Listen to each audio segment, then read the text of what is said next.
আসসালামু আলাইকুম, কেমন আছেন সবাই? আবারও আরেকটা নতুন ভিডিও নিয়ে হাজির হলাম আপনাদের মাঝে। এই যে এখন আসলাম পাকের রুমে, সকাল থেকে শুরু করলাম ভিডিওটা, ঠিক আছে? আর এই যে দেখেন পাকের রুমের অবস্থা, এগুলা ক্লিন করতে হবে। দেখেন একটা মহিলা মানুষের কত কাজ, এই মানে কি আর বলবো। অনেকে বলে মহিলাদের কাজ নাই, মানে পুরুষরা বলে।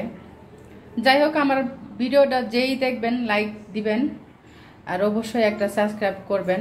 আমার চ্যানেলটা নতুন, তো সবাই আমার পাশে থাকবেন আশা করি। আমি সবার জন্য দোয়া করি, আল্লাহ তাআলা যেন আপনাদের সবার নেক হায়াত দান করুক। আর এই যে এখানে ইলিশ মাছ ভিজাই রাখছি, আরও আগের কাটা ছিল, এগুলো এখন ক্লিন করব, তারপরে আপনাদের সঙ্গে দেখা হবে।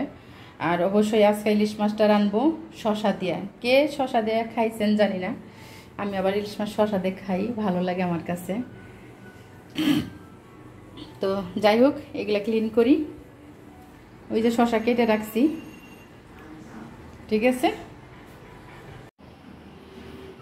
এই যে মোটামুটি ক্লিন হয়েছে, এখন তরকারিটা বসাই দেবো। এই যে শসা কেটে রাখছি, এখানে ইলিশ মাছ, তরকারি বসাবো এখন। এই যে তেল দিয়ে দিলাম,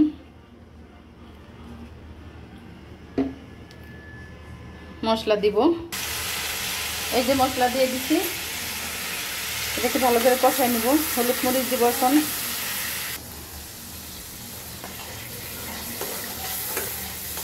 মশলাটা কষাই নিব এখন, তারপরে মাছটা দিয়ে দিব। আসলে এত তাড়াহুড়া বাজে, সকালে রান্না না, আর সময় লাগে যে দৌড়া, সময়ের সঙ্গে পারি না। প্রত্যেকটা দিন আমার কষ্ট হয়ে যায়, অনেক কষ্ট হয়ে যায়। এই যে মাছটি দিয়ে দিব এখন, একটু কষাই নিব।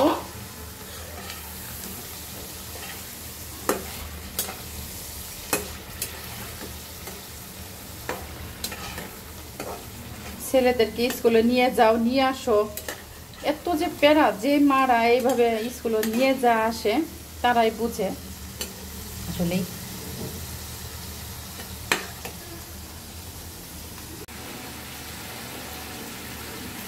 এই যে তরকারিটা কষাইতে দিয়ে দিলাম, আর এখানে এই যে মাছ কষানো শেষ।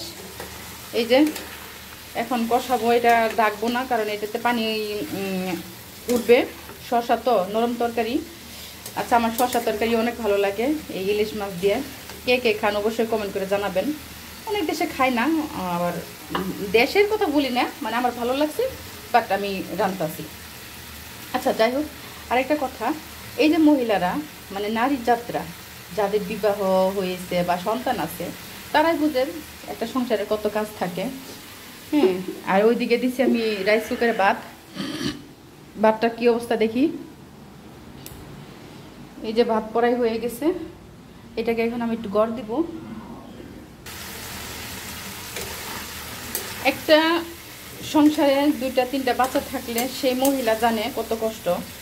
কারণ এই যে স্কুলে নিয়ে আসা, নিয়ে যাওয়া, আবার যেহেতু যদি বাইরে প্রাইভেট থাকে, এই চিন্তা, নানান জাতির চিন্তা একটা নারীদের মধ্যে থাকে, ঠিক আছে?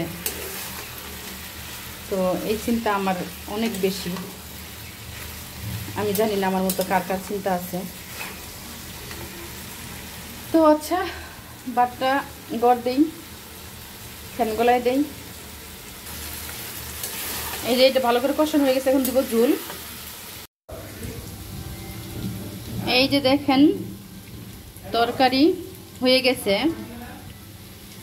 অনেক সুন্দর হয়েছে কালারটা। আর হচ্ছে এখানে ওই যে বললাম না, এক তরকারি হয় না, পাশাপাশি কিছু লাগে। এই কারণে এই যে করলা ভাজি করলাম। আলহামদুলিল্লাহ, আমার রান্না শেষ।